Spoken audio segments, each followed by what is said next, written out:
Kanyo sa abirio mar odiochieng' nyaka Ramogi ajuang' kamoro amora maintiere machiegni e weche manyien mag migago mabende waseiko ni Ramogi TV odiochieng' ma kawuono. Par ni nyalo tudri kodwa e yorwa duto te mag tudruok mano moriwo nyaka ka Facebook page marwa mar Ramogi TV Kenya, Twitter wantiere kacha iyudowa Ramogi TV KE. Ka wachako weche manyien mokwongo yuda thuond weche. Jatend migao mar arita Dr. Fred Matiang'i otwak kod jodolo e wi chenro mar jatend piny machon Mwai Kibaki. Obila timo nonro e wi tho mar miyo gi nyathine ma jahigni 7 ka wachore ni wuode ma jahigni 23 ema notimo maundu no. Achiedh nade omako weg jamni bang' dhok 100 tho e yo mapok oyangi e gweng' ma Wasare Nyakacha.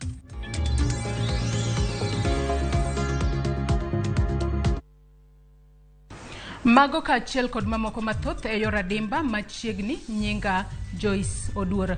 Akawachako kod weche motudore kod kopo mogika mar jatend piny Kenya mar adek Mwai Kibaki en ni bang' nyasi mibago Nairobi odiochieng' makiny, ringre jatend piny machon Mwai Kibaki ibiro ter nyaka dalane Othaya mantiere e kaunti ma Nyeri kama ibiro kete e kar yweyo ne mogika. Walter Nyambaga luwo chenrogo achiel kachiel ka entiere e kaunti ma Othaya.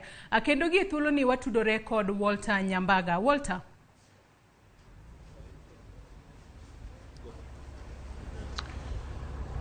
Nyaka piny Neru nyaka chop seche gendi koro en ni wasudo kendo wachopo e rangach mar mosenindo Mwai Kibaki kama chenro mar luoko dala kachiel kod kete rang'iny mamalo nyaka ne chakre chieng' ngeso mokalo gike giko ka koro igeno ni welo biro chopo ka kendo gibiro puodhogi mokalo.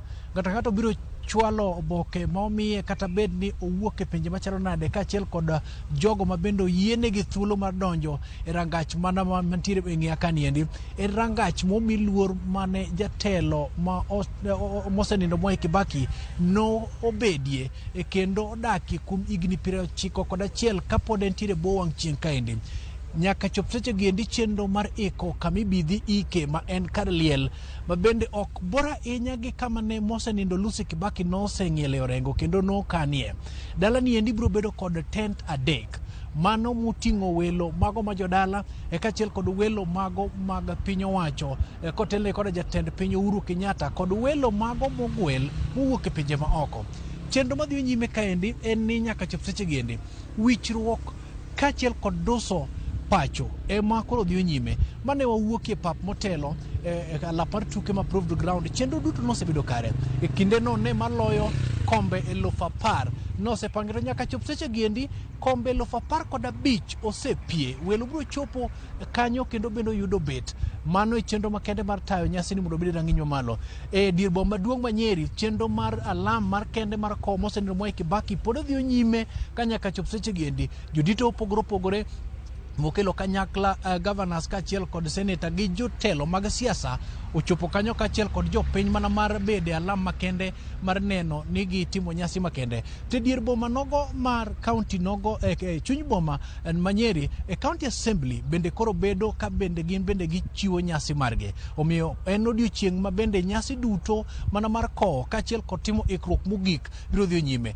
Kochopo midhiambo kar seche mag 10 to koro jok mosebedo katayo chenro ni biro kawo tent no mondo bolne bad migawo mar lweny mondo koro biro bedo katayo chenro duto madhi nyime. Ayudo thuolo mar duoki kachiel nyaka sudo mondo mi dhi nyime kod yudo weche go manyien mopangi kendo ikni gi Ramogi TV. Walter.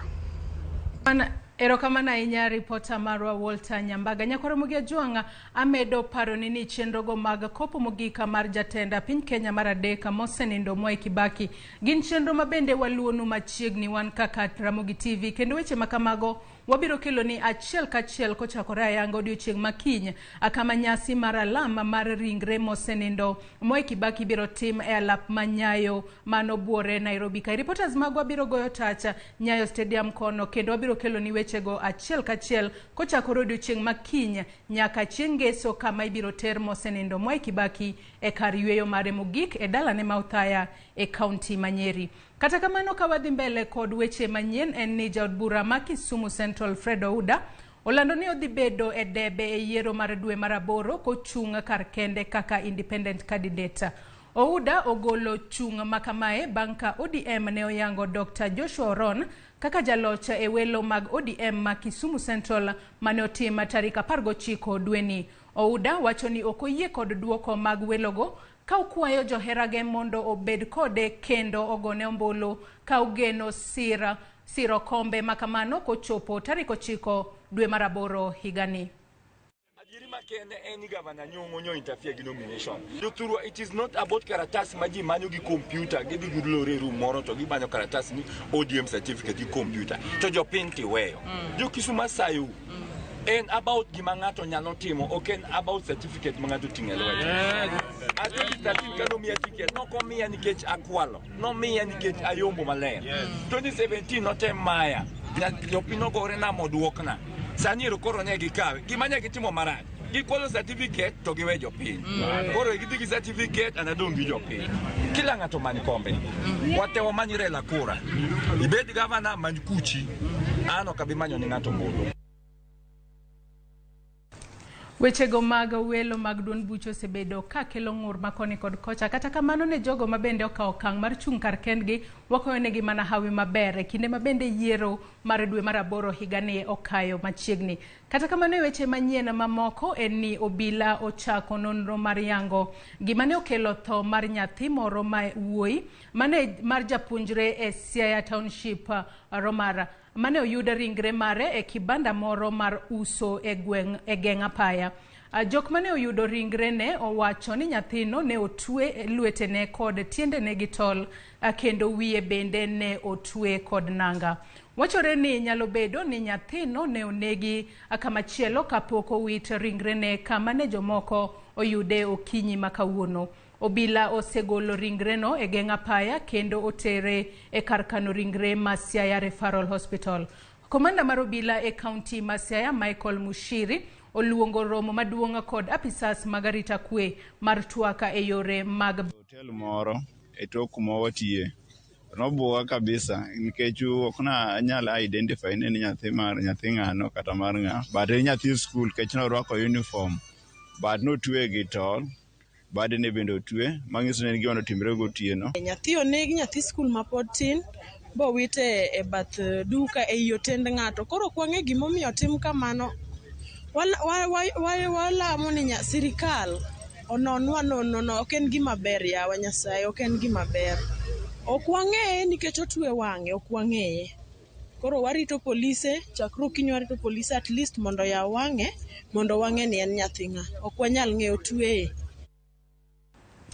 En wacha makelo lita kod kuyo kendo wantie kod geno ni obila e kaunti ma Siaya biro timo nonro matut mar fwenyo kata yango jogo manotimo maundu makamano. To kapod wantiere wechego mag lit kod kuyo en ni obila ondhiyo kendo odinone rawera moro ma jahigni 23 ma itudo kod nek mar mingi kod owadgi matin e kar dak ma Kamulu kaunti ma Nairobi.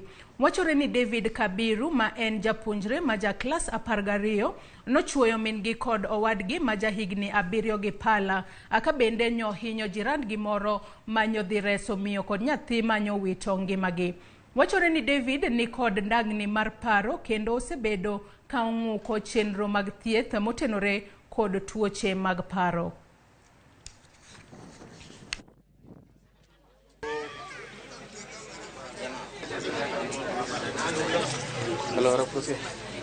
Mwenye boma ndio Penina Joki Kimani ama Penina Joki Kafiro amewawa na kijana yake David Kimani na mtoto wao ambaye anaitwa Ian. So nikiongea kidogo, Kimani ndio ameua mamake na tukiongea na yeye ameniambia hajui venye amefanya. Juu si mtu wa rika yangu, mwenendo wake siwezi kauelewa vizuri kwa sababu mimi ni anko yake. Kwa hivyo huwa ananitenga sana. But mimi tukiona naye anakuwa sawa, tunaongea naye vizuri.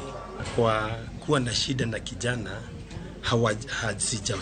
sijaisikia juu hata babake ni rafiki yake, ni rafiki yangu, na hawajai niambia mambo ya shida na mtoto. Sasa nilikuwa nje, kurudi nikapata amepiga mamake, ndo niwasaidie kaenda nje. Nikapigiwa simu juu mamake aliniambia atake kelele. Nikaongelelea kwa gate. Sasa nikasikia watu wanalia ndani. Nikakata simu, nikaingia kwa nyumba. Kufika kwa nyumba, akaniona hivi. Akaniambia, "Georgina, kuja bado wewe, unasikia?" Akamwambia, mimi nikatoroka. Kutoroka, kuna neighbor alikuwa anaishi hapo nyuma yake. Akakuja, vile alikuja akitaka kumsaidia, yani kumnyang'anya hiyo mawe ndio aingie ndani asaidie hao wenye wako ndani wanalia. Akamgonga na hiyo mawe. Nyakwa Ramogi ajuanga reporter marwa Judith Omondi odhi e gwengego mag Kamulu e county ma Nairobi kae kendo watudore kode e yor simu mar mondo mi onyiswa ler mar wacha gino matimore Kamulu gisani. Judith, kinyalo winja gisani, nyalo ng'isa ni ang'o matimore Kamulu kotudore kod baundu makamano. Judith. Erokamano Joyce mabera hinyo antie kae kendo nasechopo e kada kuma Kamulu kuma ne oriko wach makama otimore. Wan kae lakini pok wadonjo e dala, gate pod olor, onge ng'at mantie kae. Kata kamano wasewuoyo matin gi jogo mane nitie, jirende mane nitie sama ne wach makama otimore. Kendo bang' kwasea ka wadhi nyaka e kar St. Police ma Kamulu kae wadhi waneni to rawera mawachore ni ne otimo wach makama mar nego min gi kachiel kod wadgi ma jaiga 7 mabende ong'ere kaka Ian. Wach ne chalo nade te St. Police ma Kamulu kae.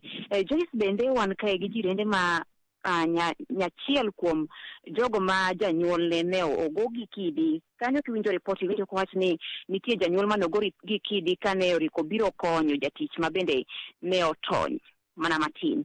Janyuol makamano nosekaw kendo tere e osiptal ma Kenyatta kuma oyude thieth.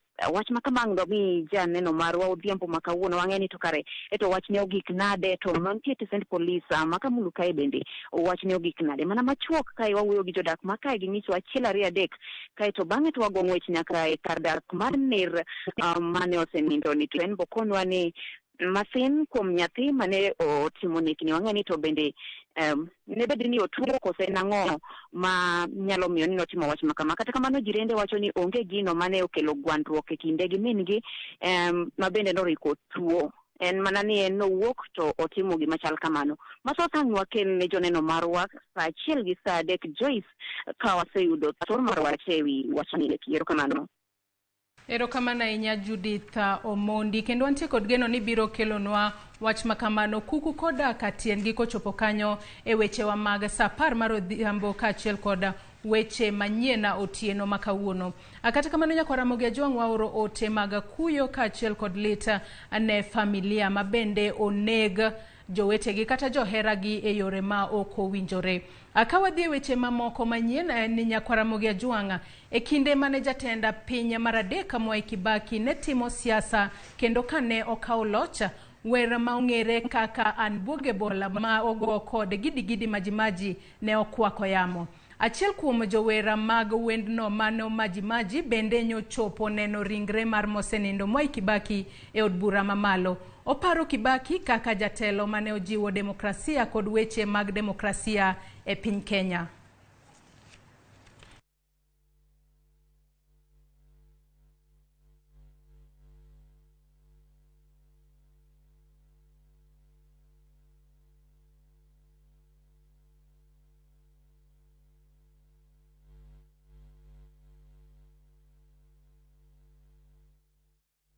Namkumbuka kwa sababu yeye ni image of the power of democracy.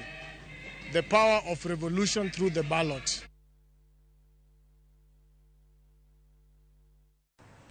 Nyakwa Ramogi Ajuanga, in kaka japiny kendo manoneno telo mar mosenindo Mwai Kibaki chakre higa mar 2002 nyaka higa mar 2013 ipare e yo machalo nade. Inyalo mana oronwa ote marikacha inyiswa ni paro mosenindo Mwai Kibaki e yo machalo nade, kinde mabende podi wamedo oro ote magwa mag kuyo kaachiel kod lit ne familia mare. Akawadhi mbele kod weche manyien en ni achiedh nade podi omako jopith jamni e gwenge mawasare e kar chung'od bura manyakacha tok ka dhok 100 gi wiye otho e yo mapoko yangi. Kagiyiko dhog gigo, jodak makono okwayo piny owacho mondo tim nonro matut e wi tho kod neka mag jamni kagidwaro ni sirikal oride chenro mag arita kwe e gwengego kendo omak jonjore mailieko ni miyo jamni kwiri kata kwalo jamni moko. Millicent Adhiambo leronwa e wi midhiero makamano.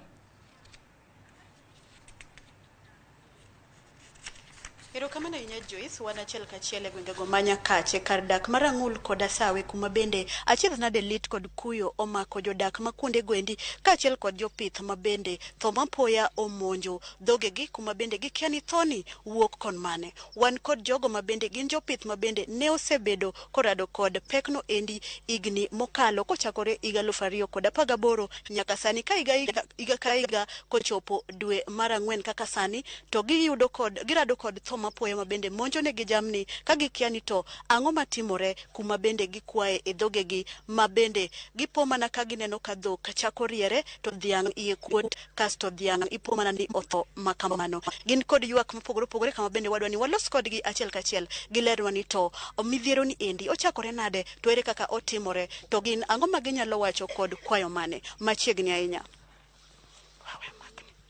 Ang' ni chak na gi nyingi kasto inyisa ni to midhiero ni nochako neno karang'o to motimore kawuono ni endi ochakore karang'o to in kaka in iwito dhokadi. Mokwongo ka wuoyo gi Ramogi adwa wacho ni midhiero ma sani wan go ni nochakore 2018. Koro 2018 ne wawito dhok mana wuon ma wuoyo ni na wito dhok 16. Koro kendo sani midhiero no chako duogonwa kendo sani nyo chako wito dhok. Nya chako wito dhok adi dhok 4. Koro kwa jumla koro dhok ma koro asewito gin dhok 20. Koro an gi ywak ni jo county kata sirikal maduong' one kaka di konywa nikech magi mwandu ma wadak go e reserve ka wakonyo go nyithindwa madhi skul to bende tijwa matiyo kata kamoko to nyalo ng'iewo achamo. Koro kuom mano an mana gi ywak ni ka sirikal oyie to konywa an mane kwayona. Erokamano ahinya ang' natere achiel kachiel ir bende japith machielo ma bende orado kod midhiero machalo kamano mondo en bo lenwa ni to en to nyalo wito dhokadi to okwayo mane to bende giseyango gino ma bende miyo dhogegi rado kod tho mapoya. Ani longane Bosondo Ambila asa location Lisana sub location. Midhiero makamani notimore na hige mokalo kaka jawar osewacho. Kendo sani endi koro nyocha kwa wito dhuka poya nono. E dala na wach na wito dhuka 3. Makoro lal nono. Nyo an gigeno ni sama koro nyithindo dhi skul ni endi jo form 1 moro an godo. Tich ang'wen makawuono tich ang'wen onego ater dhiang' moro chiro. To koro sani an stranded otama kaka gima tim. Kuma endi gima kwa sirikal maro mar county kata sirikal maduong'. Ukelwa mondo utimna emergency kata gima iluongo ni first aid nikech wan gidong gi dhok moko kaendi kata gotieno manende dhok moko notho. Koro gikelo yath moro mondo wachaj go dhog endi nikech ka githo te ok wang'eyo kata otieno ma kawuono ma piny dhi rugo makintie ok wang'eyo gima dhi timore. Nosekawo wechego duto to onge result moro mosemiwa bir kodu. Erokamano ahinya machiegni. Mokwongo an mawuoyo ka an iluonga ni Nikana Rotieno Masan. An Rang'ul location.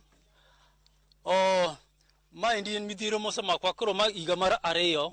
Nwachako 2018 gi sani bende 2018 waito dhok sani bo chako waito dhok wakwa sirikal mondo okonywa kech dhogi eki ema konyo kuom pith ma nyithindo dhogi eki be mochamo samo odenyo yawa to ma en kech maduong' ma sani wayudo yawa wakwa sirikal kaber to giwinjwa ywakwa.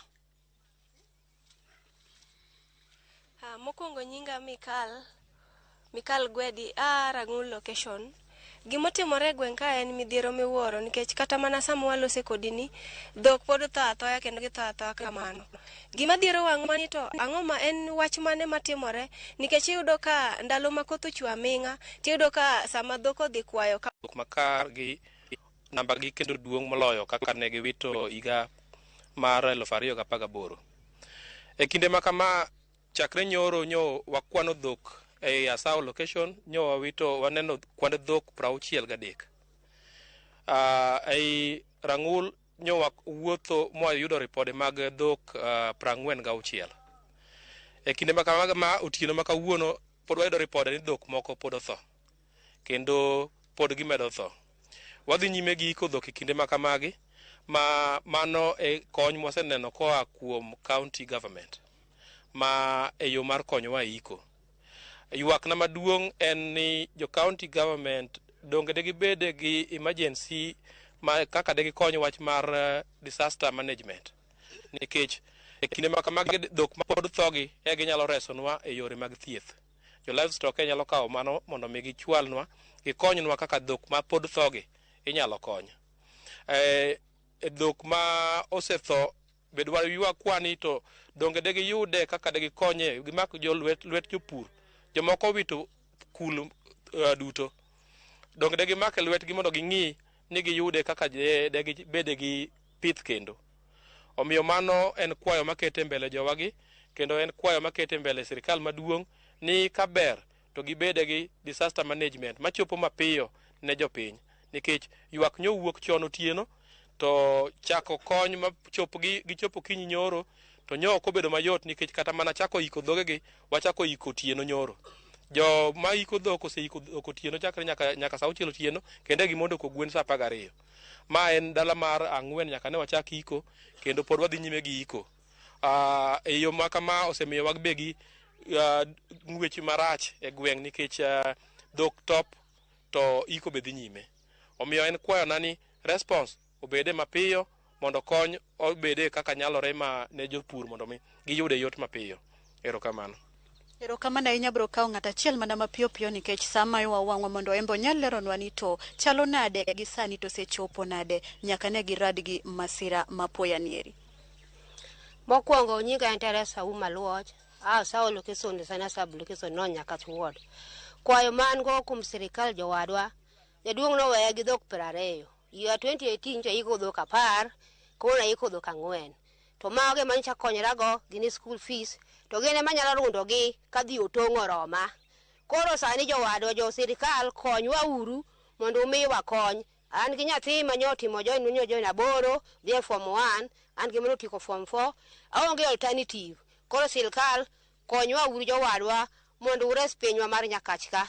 Gigi timre 2018 jo assessment no wakiricho nyaka sani pok unyi report mora mora kendo sani gichagi tho pok unyi report mora mora ma ginyalo konyowa go kaka jopith nikech kama dhok kwan kamoro achiel moriwo dhok manie Nyakachka. Koro Asao gi Rang'ul ka ema nyodho go kwongo tho kata modongo be biro mana tho ka ok jogo konyowa kum yath moro madwa konygigo. Koro wakwa sirikal mondo konyo nikech waleo nitie nyaka moliete manyowe gi dhogo ema nye gikonyore gi pedho go nyithindo. Koro dhok otho sani. Koro rieko mora mora onge rieko mora mora nikech sani be ok ridhi chung' e dhod ng'ato mondo ng'ato mi pesa tero nyathi sikul. Giri ne migolo to idhi go tero nyathi sikul. Ka en makoro tho sani morumo nyithindo dwa lebe dhot to sirikal bede wa nyathi kik nwang' ko bede dhot mano janyuol ni mimaki. Koro kama e gik mane wakonyre go sirikal to koro gichagi tho girumo ng'iyuru kaka du konyo nikech sani magowa nyathi ok bede dhot. Kata in maputho nyuol nyathi madhi aboro kata mane seko to nyathi bede dhot in mimaki tedi ka sirikal. Koro sama makore ka sirikal nyithindo bonge dwa chiemo nang'o. To mae gik manya ng'iyo ka konyra kuom nyithindagi. Koro sirikal kaka du konyo jowadwa. Asao location gi Rang'ul dhi marach. Koro akwa sirikal mondo gimiwa basari bende mabet ochwalore kaka nja gimiwa wachon gingesnwa mondo bende mabet berberie nikech rieko manye wan go onge. Koro mane sikwayo mane akwago sirikal mondo konywa go jowadwa. Ero kamano ahinya.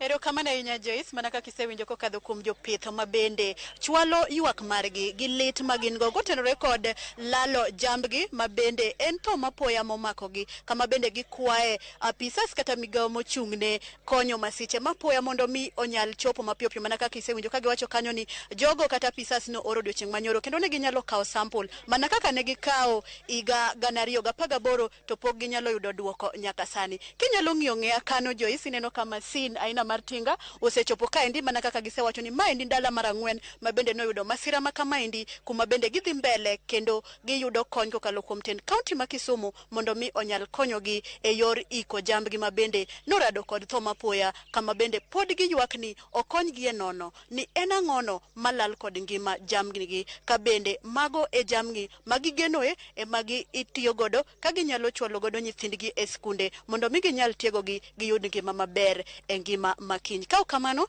taduoki e studio mondo mi dhi nyime kod winjo weche manyien matuch koni kod kocha. Erokamano ahinya Millicent Adhiambo kowuok e kaunti ma Kisumu, kendo wantie kod geno ni biro tim nonro matut mar yango gino mane nyalo kelo tho mar dhok machalo kamano. Ka wasomo moko kuom ote ma bende aneno kuseoronwa e yorewa mag tudruok, Steve Nyakwaragai kantie Mombasa wacho ni oneno e yo makare koro ote mag kuyo kod lit ne familia mar Kibaki, kowacho ni rest in peace wuod Othaya. Erokamano ahinya. Ote machielo ma bende aneno kae, Musa Orure wacho ni dhok motho nyakacha otimne nonro. Kata kamano, mana kaka isewinjo ka Millicent onyisowa kanyo, ibiro timnegi nonro matut mar yango gino mane nyalo kelo tho makamano. Moko kuom ote ma bende aneno ka nitiere e Facebook, acha nang'isi ni wantiere live e Facebook page marwa mar Ramogi TV Kenya, kama inyalo nenowa kamoro amora ma intiere. Abuja Jamtumba wacho ni mae koro nowacho ni telo mar Kibaki ne mit, ne miye nyiero gi weche ge mane owacho ka odwa weche ka ok odwa weche mang'eny to gikelo free education. Erokamano ahinya. En adiera ni mosenindo Moi Kibaki ponono ne wacho wechego mane nyalo miyo ji nyiero adua. Raila Mandhiwa wacho ni konenowa ka entiere Kanyadoto Nyarongi School, Ndhiwa Sub County, onenowa e yo makare. Erokamano ahinya.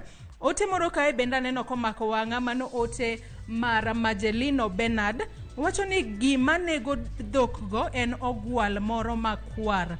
Obedo ga e lum to sama dhiang' chamo lum to riwe gi lum. Kata kamano e waseng'isi ni nonro mar yango gino mane nyalo kelo nek kata tho mar dhok makamago pod dhi nyime.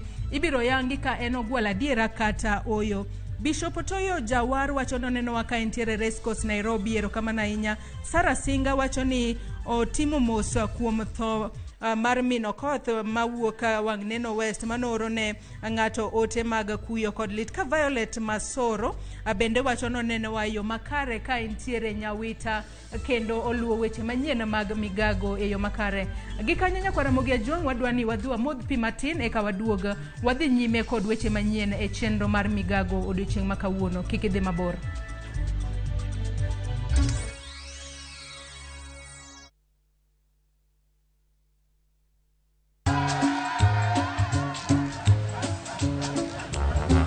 Niaje, unajua juzi nilisikia kuna politician fulani alisema kitu controversial sana, lakini si unajua vile watu saa zingine upenda kuongeza chumvi kwa story. Mimi nilikuwa nataka kujionea mwenyewe nisidanganywe. So ngoja kiasi.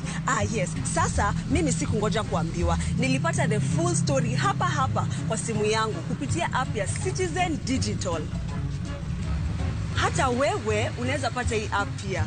Unataka nikuoneshe? Hey. Stay informed on all the news and events as they happen across the country, the continent, and the world at large. Download Citizen Digital, Kenya's #1 news app.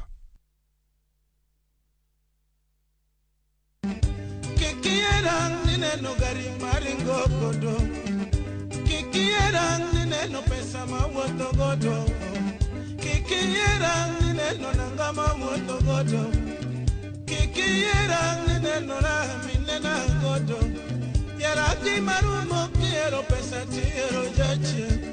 Yaraki marumo quiero mwandu tiero jache. Nyasaye machano nyaka ngimani duto. Nyasaye machano nyaka ngimana duto. Dial *860*419# to get Hera Mutho.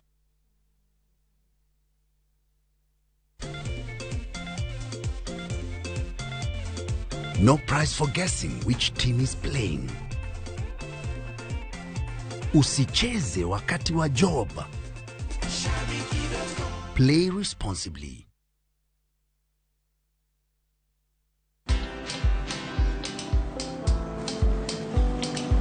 Niaje? Ni kama unashangaa kwa nini naangalia simu with so much focus, eh? Usishangae sana. Nimekuwa ndani ya story kabisa. Ni kama ile hali ya juzi. Ni kama nilikuwa hapo. Iki happen. And when this new market was being opened, ni kama nilikuwa hapo tu. Hata vile local tourists walipata special rate at the coast, I was there. And when this new road was being commissioned, I was right there. Na hata wewe, unaweza kuwa ndani ya story, wherever you are. Just download Citizen Digital. Stay informed on all the news and events as they happen across the country, the continent, and the world at large. Download Citizen Digital, Kenya's #1 news app.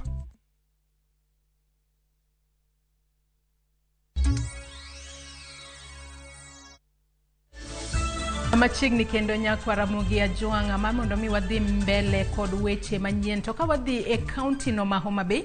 Eni jopuonja kod jopuonjre e skul primary Maleka e kar chung'od bura ma Homa Bay Town ochiw gi buok maduong' bang' yudo ka chuk dara mar rito skulno onegi gi jomaundu ma okong'e otieno ma piny orugo kawuono. Ringre Samuel Okoth Odoyo ma jahigni 33 ne oyudi ka oriere kendo dende othoremo e od klas 6 kama iwacho ni jomaundu go ne opande ringre mare bang' nege.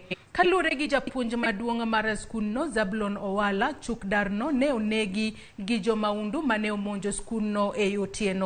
Bende ne gikwalo masinde mag somo ma oting'o laptop achiel, projector kod tablet mag somo. Komanda mar obila ma Homa Bay Sami Kosgei oyango wach ne ka chuk darno ka ukoni nonro ewi wachno dhi nyime e yo makare. Samuel Okoth Adoyo onegi kendo offices obedo broken into.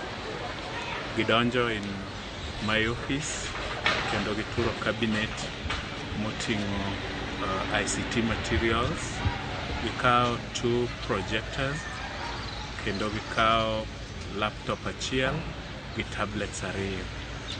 Already na wase report ka police ma the DCI no sebiro, we have a security team monitoring the scene of the crime. We have also reported to the Ministry of Education, to the Sub-County Director of Education. Go wiegi kidi ka chalo ka gimonindo. En wach malit ahinya kendo waoro mos ne familia no mar chuk dar ma bende oneg e skul primary Maleka mano e kar chung'od bura ma Homa Bay Town e county ma Homa Bay. Akawadhi e county ma Siaya en ni jodaka e gwenge ma Mudondo e ward ma West Ugenya ne obago ng'anyo mamuol ka giseyo rach mar olalo matudo gwenge ma Nyadorera gi Sifuyo. Jodak go ywak ni ka giwacho ni jopuonjre osebedo ka yudo pek mar kalo e olalo no pile ka pile ka gidhi skul ma bende osebedo ka kelo medruok mar masira. Joma mine bende ywak ka luore gi pek ma giyudo e seche ma gigolo alot ka gitero e chiro. Gimedo chwalo kwayo ne tend county makono mondo okonygi loso olalo makamano.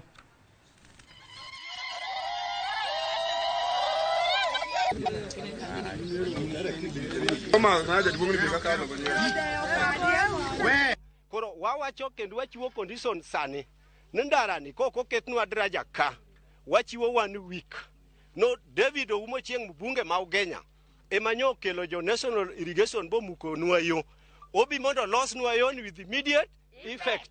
En gima rach kabisa ka ng'ato tho idir dalani dalana to kani jogi hinyore ka to ani makuongo winjo ndur obi mondo los ka yorni ne en winjruok kindo ndiek kod jolokani mondo yorni obedi okonji duto. Yorni osebedo ka konyowa, ok wang'eyo gima miyo juoko make mar keto mutaro ka to kobidino wuoyo kendo adwa medo wuoyo nikech wapura lot kwagolo Sifio West wadhi kod Onyadora wadhi kod Ruambwa mani e sichwa to onge kaka wanyalo kali draja ka goyo wa piny koda lode pile to kinde gi gin kinde tich gin kinde pur gin kinde doyo onge kaka broga we tingo nyathi okinyi kokinyi na ko nyathi school te ka duoga dhi ndalo tijno ohinga kose ko hinga.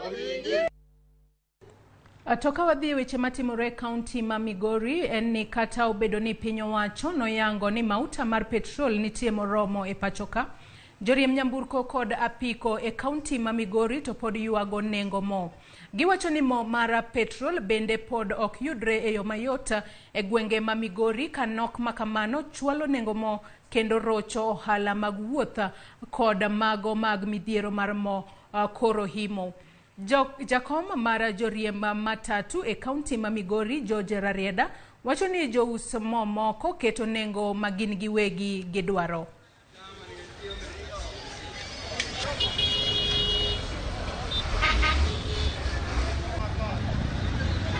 Akwayo giduol mamuol kapok wadonje kaka jo matatu sector ni gilo duok nengo gi piny with immediate effect makok ginyalo duoko nengo gigo iko piny to aburo monjo petrol station go to kigi bineno ni sector ma matatu donje tijgi kech nitie nengo ma sirkal noseketo omiyo gi sama lose ni akwagi mondo giduok petrol nengo piny kama sirkal nokete at 146. Fuel nengo ne ni malo koro joma kelo nwa gik moko mwauso kata makelo bando kata makelo mchele kata rabuon wan gi sida koro miyo bech gik moko dhi malo maonge kaka wanyalo konyo. Kata wane matatu ka kidha sanyo pesa mar jawuoth kikwae pesa inyo mana kolalamika ni o pesa onge piny tek uchumi tek to wame mafuta medinwa bei mokwanya nyalo koro wambo kwa mana sirkal ko yie to dwoknwa bei piny akanya ka wende ni siling 100 okika kikwayo customer ni mondo mi 100 no okoda yiem ni mondo mi 100 pod ok bagen kodi odwaro 80.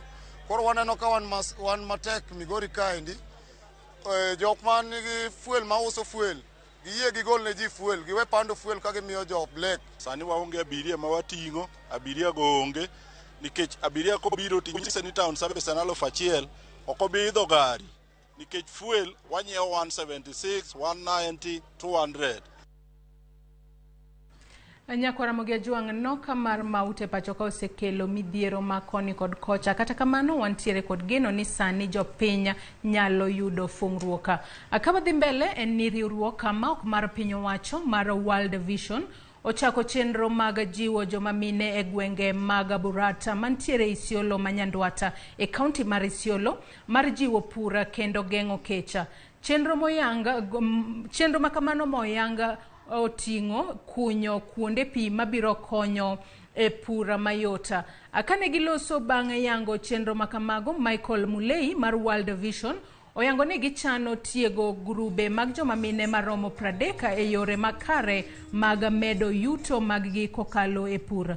Jodak makono ogoyo erokamano kuom chenrogo magiyango ni biro tego dongruok margi kaka joma mine. Ule wakati ambao tumepanga kumaliza. Today we are gathered here the compounds of Ngaremara community purposely to launch or kickstart a project called Isiolo Women Economic Empowerment Project, which is funded by the Korea International Cooperation Agency, which we call KOICA. And this is a project which is aimed at building the economic capacities of women in this particular part of Isiolo County. Specifically, we are targeting Ngaremara and Burat wards of Isiolo counties, where we are focusing on working with the 30 women groups to build their economic capacities and also to promote access to water. Giajuangi kanyo wabiro kao yweyo marwa marariyo kata kamano kapok wadhi e yweyo moro madundo kasomo moko kuom ote ama bende aneno kuseoronwa e namba mar 23600 achali agwara kani Nyarongi atimo mose ne jogo mabende owito jamni mang'eny ahinya mano e kaunti ma Kisumu erokamano ahinya. Ote bende aneno kawuoro kae mathoth ahinya. Kennedy wacho ni oneno wa ka entiere eyo makare ka bende podi omedo oro ote mag kuyo kod lit ne familia mar mosenindo jatend piny Kenya mar adek Mwai Kibaki. Erokamano ahinya. Ote bende aneno ka nitiere mang'eny kae, ka ote moko ka somo mantiere e Facebook kae. Mary Adero wacho ni lit ndi jogo mabende nego jamni. Erokamano ahinya kuom ote makamano. Abraham Otieno aka nitiere got Kokwiri wacho ni Kibaki ne en jatelo amane konyo nyithindo mang'enya sana onind gi kwe. Erokamano ahinya. Ngolo Clinton Ochieng bende wacho noneno wa makare kata neno wa maber ka nitiere e gwenge go mag Ruai. Erokamano ahinya. Wote moro kae bende wacho ni Charles Mubati wacho ni wach dhok molalo ngima gino emomako dhoga, koro nyaka non malong'o kuonde ma gino mokelo tho machalo kamano. Erokamano ahinya.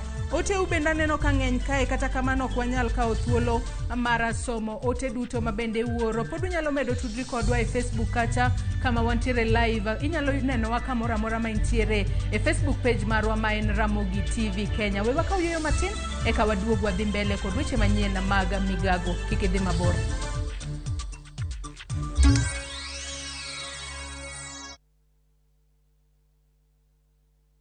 Wiki hii ya Labor Day, Shabiki.com inakupa fursa ya kushinda TV za nguvu daily. Bet on Shabiki.com with 100 bob and stand a chance to win a flat screen TV. The more bets you place, the better your chances of winning. Chinda TV kishabiki. Shabiki.com is authorized and regulated by the BCLB. License number 305.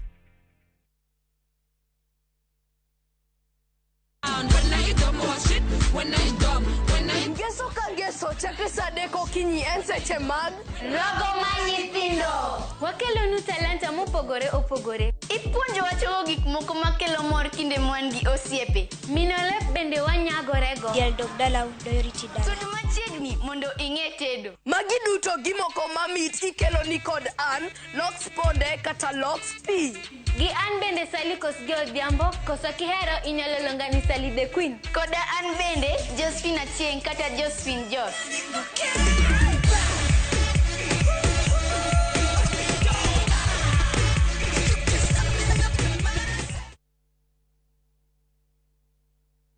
Collect fare kwa boda au matatu ukitumia ViewPay cashless na uqualify for bima ya 100,000 shillings pamoja na medical cover ya 20k na permanent disability cover ya 100k kwa 5 bob pekee. Dial *236# today to start using ViewPay cashless.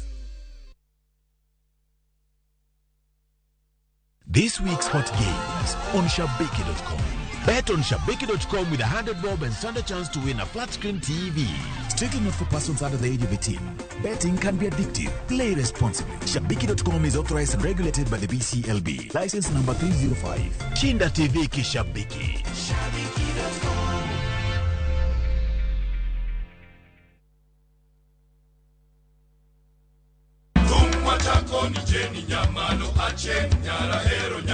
Kitume mawakelonu otenore endhadhu magi kawa kikogi makare yud thumbe miero mapacho ka Kama mzuka umepanda twende paka chini kod pinje maoko Baby follow my command like zombie e chenro mag tiedero ngoma uwake Kimwaga pesa ndalegeza Tum Dagmor Ramogi Night Etira diane gala Magite mana Ramogi TV Aido gari tera we go